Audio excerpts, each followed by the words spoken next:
You know what's kind of wild? Your grandparents' advice to save your money is actually making you poorer every single year. Like, they grew up in a time when putting money in a savings account at the bank was actually a smart move because interest rates were decent. But in 2026, your savings account is basically a slow leak draining your wealth, and most people have no idea it's happening. Yeah, so I spent years thinking I was being responsible by keeping all my money in a savings account. I had like $8,000 sitting there earning maybe 0.5% interest. And I felt good about it because at least I was saving. And then someone showed me the actual math on what inflation was doing to that money, and I realized I was literally losing hundreds of dollars per year in purchasing power just by letting it sit there. I wasn't saving money, I was slowly watching it lose value. My name is Don, and I used to think that keeping money in a savings account meant I was being smart with my finances, when really I was just letting inflation slowly eat away at my wealth while I did nothing. And here's what nobody tells you about saving in 2026.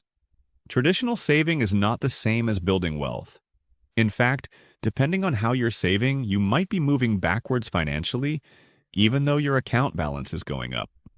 Before we get into it, make sure to subscribe and hit that like button if you want to see more content about building wealth and making smarter money decisions. Trust me, what I'm about to explain is going to completely change how you think about where to keep your money and why traditional savings accounts are actually costing you money. All right, let me start by explaining what's wrong with traditional saving and why it's not 1985 anymore. When your parents or grandparents talk about saving money, they're thinking about a world that doesn't exist anymore. Back in the 1980s, you could put money in a savings account and earn 5%, 8%, sometimes even 10% interest. Your money would actually grow in real terms. Saving made sense. But here's the reality in 2026. The average savings account at a major bank pays something like 0.01% to 0.5% interest. Meanwhile, inflation, even when it's under control, is running around 2 to 3% per year. Do you see the problem? Your money is earning 0.5% but losing 3% in purchasing power every year. That's a net loss of 2.5%. Let me show you what this means in real dollars because it's honestly shocking. Let's say you have $10,000 in a traditional savings account, earning 0.5% interest. After 1 year, you'll have $10,050. Great, you earned $50, right? But if inflation was 3% that year, you'd need $10,300 just to have the same purchasing power you started with. You're actually $250 poorer in real terms, even though your balance went up. Now multiply that over 5 years or 10 years, and you can see how devastating this is. That $10,000 in a savings account earning 0.5% with 3% inflation? After 10 years, you'd have about $10,500 in your account, but you'd need about $13,400 to have the same purchasing power you started with. You've lost almost $3,000 in real wealth just by safely saving your money. This is why I said your grandparents' advice is making you poorer. The advice isn't wrong in principle, it's just outdated for the current interest rate and inflation environment. Now let me be clear about what you should still keep in a traditional savings account before I tell you what to do instead. I'm not saying you should have $0 in a savings account. There is absolutely a place for liquid, easily accessible cash. But it's way smaller than most people think. You need an emergency fund. That's non-negotiable. This is money that covers unexpected expenses like car repairs, medical bills, job loss, whatever life throws at you. The standard advice is 3 to 6 months of expenses, and I agree with that. For me, my monthly expenses are about $2,700, so my emergency fund target is $16,200 for 6 months. I keep that money in a high-yield savings account, which at least earns around 4 to 5% right now, which is actually beating inflation for the moment. But that's the only money I keep in savings accounts. Everything else? That needs to be put to work in ways that actually build wealth instead of slowly losing value. And that's what the rest of this video is about. Here's what you should do instead of just saving money. Invest it in assets that historically outpace inflation. All right, so if savings accounts are slowly losing value, where should your money actually go? The answer is investments that have historically grown faster than inflation over time. And I'm going to give you 3 specific places in order of priority. Option 1, index funds in a brokerage or retirement account. This is where the majority of your wealth-building money should go. The stock market has historically returned about 10% per year on average over long periods. Some years way more, some years negative, but over decades it averages around 10%. Compare that 10% average return to the 3% you're losing to inflation, and you're actually gaining 7% per year in real purchasing power. That's the difference between building wealth and watching it slowly disappear. I keep the bulk of my money in index funds. Specifically, I invest in FXAIX, which is Fidelity's S&P 500 index fund. Every month, $400 automatically goes into my brokerage account and buys more shares. That money is working for me, growing at roughly 10% per year historically, instead of sitting in a savings account losing value. Now, yes, the stock market goes up and down in the short term, and yes, there's risk involved. But here's the thing. If you're not touching that money for at least 5 to 10 years, historical data shows you're very likely to come out way ahead compared to leaving it in a savings account. Option 2, high-yield savings accounts for your emergency fund and short-term money.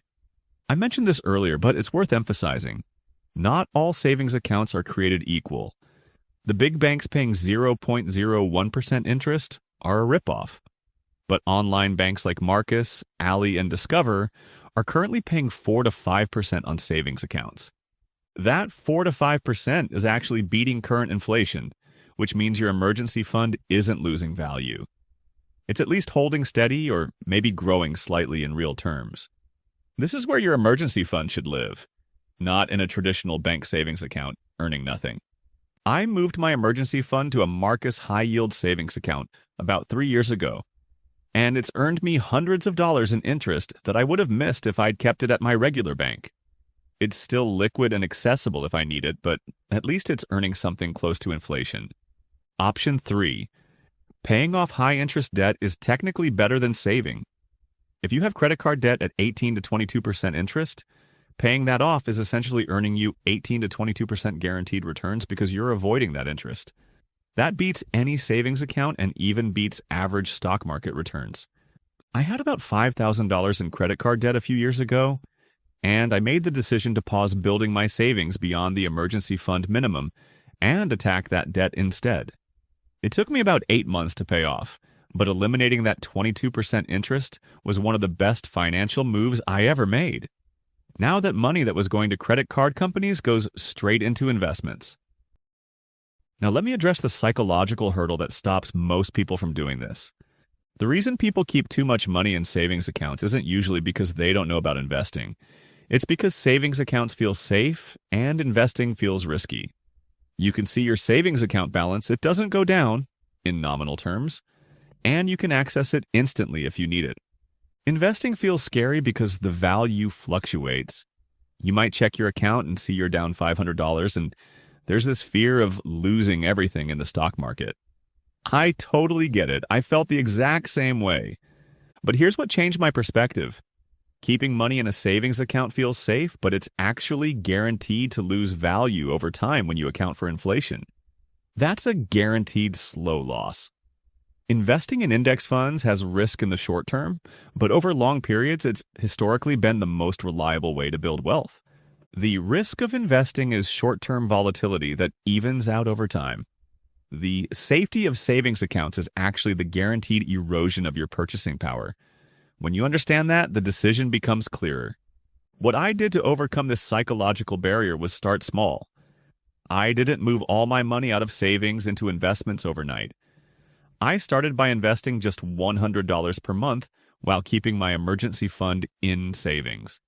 As I got comfortable seeing my investments go up and down without panicking, I increased my monthly investments to $200, then $400. Now I'm completely comfortable with the fact that my investment account might be down $1,000 one month and up $2,000 the next. I understand that's normal and it doesn't bother me because I'm not touching that money for decades. It's long-term wealth building, not short-term savings. Let me show you the actual difference in dollars over time between saving and investing. Let's say you have $10,000 right now and you're adding $500 per month. We'll compare 3 scenarios: keeping it in a traditional savings account, earning 0.5%, keeping it in a high-yield savings account, earning 4.5%, and investing it in index funds earning 10% on average. Scenario 1. Traditional savings at 0.5%. After 20 years, you'd have about $130,000. You put in $130,000, $10,000 plus $500 per month for 20 years equals $130,000 total contributions. So you basically earned nothing after inflation. Scenario 2, high-yield savings at 4.5%. After 20 years, you'd have about $198,000. That's better. At least you kept pace with inflation and maybe came out slightly ahead. Scenario 3, investing in index funds at 10%. After 20 years, you'd have about $385,000. You put in the same $130,000, but you have $255,000 more than Scenario 1 and $187,000 more than Scenario 2. The difference between saving and investing isn't just a little bit. Over time, it's hundreds of thousands of dollars. That's why I say stop saving money and start investing it instead. The math is overwhelming. Now let me give you a specific action plan for what to do with your money in 2026. Step 1. Build your emergency fund to at least $1,000, ideally 3 to 6 months of expenses. Keep this in a high-yield savings account, not a traditional bank account. Marcus, Ally, Discover, any of them work. This money is your safety net and it should be easily accessible. Step 2. If you have high-interest debt over 8 to 10%, focus on paying that off aggressively before building investments. The guaranteed return from eliminating high-interest debt beats investment returns. Step 3. If your employer offers a 401k match, contribute enough to get the full match. This is free money, and it comes before almost everything else. Step 4. Open a brokerage account if you don't have one already. Fidelity, Schwab, Vanguard, they're all good. This takes maybe 15 minutes to set up online. Step 5. Start investing in index funds automatically every month. Even if it's just $50 or $100 to start, get in the habit of moving money from cash into investments. I recommend S&P 500 index funds or total market index funds. Simple, diversified, low cost. Step 6. As your income grows or you optimize your spending, increase your automatic investments. The goal is to minimize how much money is sitting in cash earning nothing and maximize how much is invested and actually growing. Step 7. Only keep your emergency fund plus maybe 1 month of expenses in savings accounts. Everything else should be working for you in investments or paying off high-interest debt. Let me tell you what happened when I made this shift in my own finances. 3 years ago, I had about $8,000 in a regular savings account, earning basically nothing, and that was it. That was my entire financial picture. I felt like I was being responsible because I was saving, but I was actually making a huge mistake. I took $1,000 and put it in a high-yield savings account as a starter emergency fund. I took $2,000 and used it to pay down my credit card debt. And I took the remaining $5,000 and opened a brokerage account and bought index funds. Then I set up automatic monthly investments of $300 per month. Some months I could do more, some months I had to skip, but the baseline was $300 going from my checking account to my brokerage account automatically. 3 years later, my emergency fund is now $16,000 in a high-yield savings account, earning 4.5%. My credit card debt is completely gone. And my investment accounts have grown to about $32,000, even though I've only contributed maybe $15,000 total. The market growth has added the rest. If I had kept all that money in a traditional savings account, earning 0.5%, I'd have maybe $24,000 total, and it would have less purchasing power than when I started because of inflation. Instead, I have $48,000 in total assets, $16,000 emergency fund, plus $32,000 investments. I'm debt-free and my wealth is actually growing in real terms. That's the difference between saving and investing. That's why I'm telling you to stop just saving and start putting your money to work. Look, I'm not saying savings accounts are evil or that you should never have cash. Emergency funds are critical. Having some liquid cash is important. But the way most people save, with way too much money sitting in low interest accounts for years, is costing them enormous amounts of wealth over time. In 2026, with the interest rates and inflation we're dealing with, you need to be strategic about where your money lives. Emergency fund in high yield savings? Yes. Everything else in investments that actually grow? Absolutely. Piles of money in traditional savings accounts earning nothing? That's just watching your wealth slowly disappear while feeling like you're being responsible. Your grandparents' advice to save made sense in their world, but we live in a different financial environment now, and we need to adapt our strategies. Stop saving money the old way. Start investing it the smart way.